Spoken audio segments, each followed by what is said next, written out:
stadio Mimmorende di Castrovillari, 10ª giornata del campionato di Serie D. In campo Castrovillari e Marina di Ragusa, entrambe reduci da un pari le due formazioni, 1-1 sul campo del Roccella per quella di Sasammarra, che ha smosso così la classifica salendo a 9 punti. 2-2 beffe invece all'alto campo per quella Mazzaridara di mister Salvatore Utro contro il San Tommaso. Passiamo al film di questa sfida, che si apre all'11° col primo tentativo di Cangemi. L'ex Città di Messina trova però i guantoni di Di Carlo, che si ripeterà un minuto più tardi, questa volta sul tentativo dal limite di La Ragione. Al quarto d'ora la risposta a Mazzaridara con Mistretta che sfonda sull'auto mancino, il suo diagonale è velenoso e batte Aiolfi, ma si infrange sul legno alla sinistra dell'estremo difensore rossonero.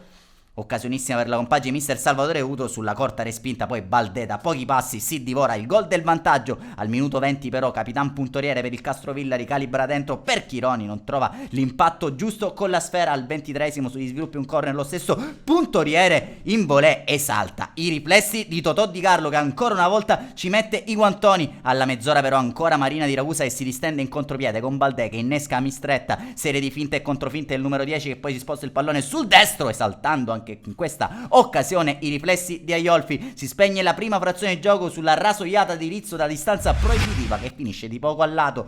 Passiamo allora con le nostre immagini al film della ripresa, con Baldè al 49° che serve in profondità. Mistretta ancora una volta ubriaca il difensore avversario, il suo diagonale velenoso costringe Aiolfi all'intervento. Al 60° Barillaro, subentrato a Ferrante, viene atterrato in area da Belluardo, calcio di rigore per il direttore di gara Luca Capriolo di Palermo. Massima punizione per la compagine rossonera. Sul punto di battuta si presenta puntoriere ipnotizzato da Totò Di Carlo, che con un balzo felino alla propria destra neutralizza nemmeno il tempo di assimilare quanto accaduto, che sul capovolgimento di fronte Rizzo pesca Mistretta nel cuore dell'area di rigore e porta in vantaggio il Marina di Ragusa. Sesta rete in campionato, 8ª stagionale per il bomber dei Mazzaridari.